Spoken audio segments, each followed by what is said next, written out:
बिस्मिल्लाहिर्रहमानिर्रहीम। अस्सलाम वालेकुम। कैसे हैं आप सब? उम्मीद करती हूँ सब खैरियत से होंगे। आज बनाएंगे बहुत ही मज़ेदार और खुशबूदार मसाला मटर पुलाव।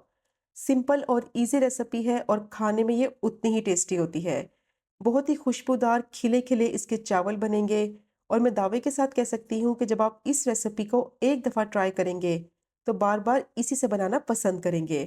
तो वीडियो को आपने स्किप नहीं करना, वीडियो को आपने एंड तक देखना है। बहुत सी टिप्स मैं आपके साथ शेयर करूंगी वीडियो के दौरान, जिनको आपने ज़रूर फॉलो करना है ताकि आपका भी पुलाव बहुत ही खिला खिला और खुशबूदार बने।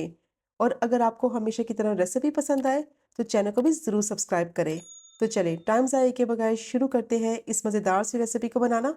तो सबसे पहले मैंने पैन ले लिया है, उसमें डालेंगे आधा कप ऑयल और ऑयल को थोड़ा सा गर्म होने देंगे और साथ ही मैं इसमें डाल दूंगी कुछ साबुत गरम मसाले, जिसमें 2 तेज़पात, 1 बड़ी इलायची, 4 से 5 लौंग, 3 हरी इलायची, 1 टीस्पून साबुत ज़ीरा, 6 से 7 मैंने साबुत काली मिर्च और 1 टुकड़ा दालचीनी का लिया है। अब थोड़ा-सा क्रैकल हो जाने तक इन गरम मसालों को फ्राई कर लेंगे ताकि अच्छी सी इनमें से खुशबू आने लगे और अच्छा सा फ्लेवर आ जाए। और अब इसमें डालेंगे प्याज। 2 मैंने मीडियम साइज़ की प्याज ली थी, बिल्कुल बारीक उनको स्लाइस कर लिया था। अब प्याज को फ्राई करना है मीडियम टू हाई फ्लेम पे ताकि अच्छी सी ये सॉफ्ट हो जाए और थोड़ा-सा इसका कलर भी चेंज हो जाए। तो प्याज को मैंने 2 से 3 मिनट के लिए फ्राई कर लिया है। इसका थोड़ा-सा देखें कलर भी चेंज हो गया है और थोड़ी-सी ये सॉफ्ट भी हो गई है। ज़्यादा प्याज को फ्राई नहीं करना वरना चावलों का जो कलर है वो भी डार्क हो जाएगा। तो जैसे ही प्याज फ्राई हो जाएगी तो अब इसमें डालेंगे 1 टेबलस्पून लहसुन अदरक का पेस्ट और इसको डालकर दोबारा से 1 से 2 मिनट के लिए फ्राई करेंगे ताकि इसका कच्चापन ख़त्म हो जाए और अच्छी सी इसमें से खुशबू आने लगे। तो लहसुन अदरक को कम से कम 1 से 2 मिनट के लिए ज़रूर फ्राई किया करें। इससे इसकी स्मेल भी ख़त्म हो जाती है और बहुत ही अच्छा फ्लेवर भी आता है। तो बस 1 से 2 मिनट के लिए लहसुन अदरक को भी मैंने फ्राई कर लिया है और जैसे ही अच्छी सी खुशबू आने लगेगी तो अब इसमें डालेंगे टमाटर। 2 मैंने मीडियम साइज़ के टमाटर लिए थे, रफली मैंने उनको स्लाइसिस में काट लिया है। 3 से 4 बिल्कुल बारीक चॉप की हुई हरी मिर्चें डालेंगे, थोड़ा-सा पानी डालेंगे और अब इसकी भुनाई कर लेंगे। 2 से 3 मिनट के लिए मैं इसको मिक्स करते हुए भून लूँगी ताकि टमाटर जो हैं वो थोड़े से सॉफ्ट हो जाएँ। और साथ ही इसमें कुछ मसाले ऐड करेंगे। 1 टीस्पून नमक ऐड करेंगे, 1 ही टीस्पून लाल मिर्च पाउडर डालेंगे, हाफ टी स्पून हल्दी डालेंगे, इससे कलर बहुत अच्छा आएगा और 1 टीस्पून धनिया पाउडर ऐड करेंगे। अब मैं इसमें डालूँगी चिकन स्टॉक, आधी मैंने चिकन स्टॉक ली है, वो मैंने इसमें ऐड कर दी है। थोड़ा-सा पानी डालेंगे और इसको डालकर अच्छी तरह से मिक्स करेंगे। अगर आप चाहें तो चिकन स्टॉक को स्किप भी कर सकते हैं, लेकिन इससे टेस्ट और फ्लेवर जो है वो बहुत ही अच्छा आएगा। अब अच्छी तरह से इसकी भुनाई करेंगे कम से कम 3 से 4 मिनट के लिए, ताकि मसालों का कच्चापन ख़त्म हो जाए और टमाटर जो है वो भी थोड़े से सॉफ्ट हो जाएँ। तो 3 से 4 मिनट के लिए मैंने अच्छी तरह से इसकी भुनाई कर ली है मीडियम टू लो फ्लेम पे। और लो फ्लेम पे इसको भूनना है ताकि मसाले जो हैं वो जले नहीं। और जैसे ही इसकी भुनाई करेंगे तो अब इसमें डालेंगे मटर। आधा किलो मैंने मटर लिए हैं, अच्छी तरह से मैंने इनको धोकर साफ़ कर लिया था। 2 मैंने आलू लिए हैं, उनको मैंने क्यूब फॉर्म में काट लिया है। अब दोनों को डालकर अच्छी तरह से भुनाई करेंगे। कम से कम 2 से 3 मिनट के लिए मसाले के साथ दोनों को अच्छी तरह से भून लेंगे ताकि इनमें अच्छा सा फ्लेवर आ जाए और इनका जो कच्चापन है वो भी ख़त्म हो जाए। बहुत ही मज़ेदार, मसालेदार, खुशबूदार ये बटर पुलाव बनता है और बहुत ही टेस्टी इसका मसाला बनता है। और स्पाइसेस की क्वांटिटी आप अपने हिसाब से कम या ज़्यादा ऐड कर सकते हैं। अगर आपको ज़्यादा स्पाइसी पसंद है तो फिर आप इसमें हरी मिर्च और लाल मिर्च की क्वांटिटी अपने हिसाब से ऐड कर सकते हैं। तो दोनों चीज़ों को अच्छी तरह से मैंने भून लिया है मसाले में।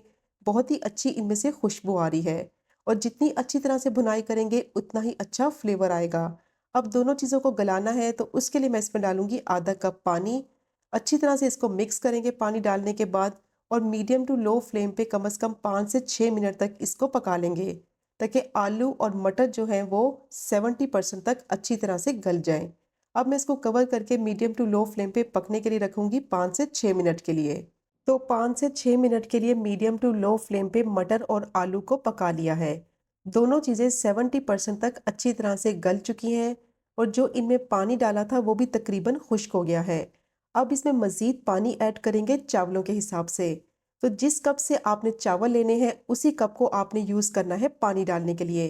तो ये वाला कप मैंने चावलों का लिया है 2 और यही कप मैं डालूंगी पानी के 4। तो 2 कप चावलों के हिसाब से 4 कप मैंने पानी शामिल किया है और अब इसको थोड़ी देर के लिए पकने देंगे ताकि पानी में अच्छा सा बॉयल आ जाए। और जैसे ही इसमें अच्छा सा बॉयल आ जाएगा तो इसमें चावल ऐड करेंगे। 2 कप मैंने चावल लिए थे, बासमती चावल यूज़ करने हैं अच्छी क्वालिटी के, ताकि चावल जो है खुशबूदार और खिले-खिले बने। चावलों को मैंने 2 से 3 दफ़ा पानी से अच्छी तरह से धो लिया था ताकि कोई मिट्टी वगैरह है तो वो निकल जाए।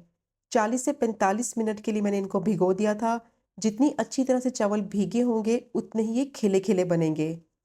अब इसको मैं मिक्स करूँगी और मीडियम टू हाई फ्लेम पे इसको पकाना शुरू करेंगे। आधा किलो मैं चावल यूज़ कर रही हूँ और आधा किलो ही मैंने मटर लिए हैं। तो दोनों की क्वांटिटी मैंने इक्वल ली है। इससे फ्लेवर और टेस्ट जो है बहुत ही अच्छा आएगा। अब इसमें डालेंगे बारीक चॉप किया हुआ हरा धनिया और इसको डालकर दोबारा से अच्छी तरह से मिक्स करेंगे। और अब इसको मीडियम टू हाई फ्लेम पे पकने देंगे। और अब इस पॉइंट में मैं इसमें ऐड करूँगी नमक। 1 टीस्पून नमक मैंने पहले ऐड किया था और 1 टीस्पून नमक मैं अभी ऐड करूँगी।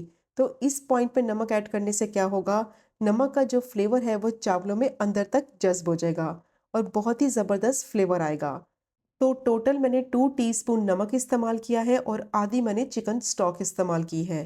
अब इसको मैंने मिक्स कर लिया है और अब इसमें डालेंगे 3 से 4 सूखी लंबी लाल मिर्चें और इसको डालकर अच्छी तरह से मिक्स करेंगे। फ्लेम को मीडियम टू हाई ही रखना है और हाई फ्लेम पे अब इसको इतना पकाएंगे कि चावलों का जितना भी पानी है वो खुश्क हो जाए। फ्लेम को लो नहीं करना वरना चावल जो है वो नरम पड़ जाएंगे। तो 5 से 6 मिनट के लिए हाई फ्लेम पे मैंने इसको पका लिया है और चावलों का जितना भी पानी था वो खुश्क हो गया है। तो जब इस तरीके से पानी बिल्कुल खुश्क हो जाएगा तो फ्लेम को लो कर देंगे और लो फ्लेम पे अब इसको कवर करके 5 से 6 मिनट के लिए दम पर रखेंगे। तो चावलों को मैंने पैन में इस तरीके से फैला दिया है और अब इसको कवर करके 5 से 6 मिनट के लिए दम पर रख देंगे बिल्कुल लो फ्लेम पे। तो दम इसमें आ गया था और जैसे ही चूल्हा बंद कर देंगे तो 5 मिनट तक चावलों को इसी तरह से रहने देंगे। तो बहुत ही मज़ेदार, खुशबूदार, मसालेदार ये मटर पुलाव जो है वो रेडी हो गया है। बहुत ही मज़ेदार खिले-खिले ये चावल बने हैं, तो बस आपने मेज़रमेंट को बिल्कुल परफेक्ट फ़ॉलो करना है। 2 कप चावल हैं तो 4 कप पानी आपने इसमें ऐड करना है और वही कप यूज़ करना है पानी के लिए जो आप चावलों के लिए इस्तेमाल करें। तो बहुत ही बेहतरीन खिले-खिले खुशबूदार आपके ये चावल बनकर तैयार होंगे। तो बहुत ही टेस्टी ये मटर पुलाव बनता है, तो ज़रूर ट्राई कीजिएगा। अगर आपके घर में कोई दावत है और झटपट से आप कोई रेसिपी बनाना चाहते हैं, तो फिर आज की रेसिपी आप ज़रूर ट्राई करें, जो कि खाने में भी बहुत ही टेस्टी है, हेल्दी भी है और बहुत ही ईज़ी भी है। तो ये चेक करें आप इसकी फाइनल लुक, कितने बेहतरीन खिले-खिले ये चावल बने हैं और बहुत ही मसालेदार, खुशबूदार बनते हैं। तो ज़रूर ट्राई कीजिएगा ये मज़ेदार सी रेसिपी को। और अगर आपको आज की वीडियो पसंद आए तो चैनल को सब्सक्राइब करें, लाइक करें और शेयर करें। तो इंशाल्लाह मिलेंगे अगले कुकिंग व्लॉग में फिर एक नई रेसिपी के साथ। तब तक मुझे अपनी ख़ास दुआ में याद रखें। अल्लाह हाफ़िज़।